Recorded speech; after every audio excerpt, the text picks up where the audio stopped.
تشیع کے نزدیک محرم الحرام میں یا عام دنوں میں کالا لباس پہننا یہ جہنمیوں کا لباس ہے۔ شریعت مطہرہ میں تو کالے کپڑے پہننا کوئی منع نہیں ہے، جی اور رسول اللہ صلی اللہ علیہ وسلم کی کالی کملی تو مشہور ہی ہے، جی جسے المدثر المزمل کہا جاتا ہے، تو وہ کالے رنگ کی تھی، آپ نے کالے رنگ کی پگڑی پہنی ہے، تو کالے رنگ کا لباس پہننا جائز اور درست ہے اہل السنہ کے نزدیک۔ جی لیکن اہل التشیع جو کالا رنگ پہنتے ہیں ان دنوں میں خاص طور پر، جی جی اور وہ بھی کالی قمیض پہنتے ہیں، شلوار چٹی پہنتے ہیں، سفید پہنتے ہیں، تو ان کے لیے تو یہ ہے کہ بھائی ان کے نزدیک جائز نہیں ہے، ان کے ائمہ کے نزدیک کالا لباس پہننا یہ حرام ہے۔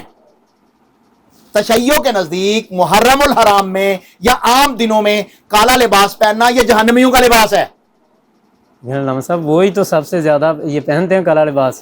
تو بھائی انہوں نے تو امام پھر برائے فروخت ہی رکھے ہوئے نا، ائمہ کی بات کب مانتے ہیں؟ جو انہوں نے خود بنائی ہوئی ہیں وہ بھی نہیں مانتے۔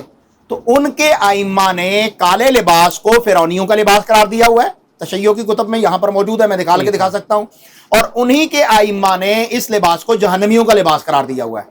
اب تشیع جو ہے وہ محرم میں ذاکرین ہوں یا سامعین ہوں وہ کالا لباس پہنیں گے تو سوچیں کہ وہ کیا ہے۔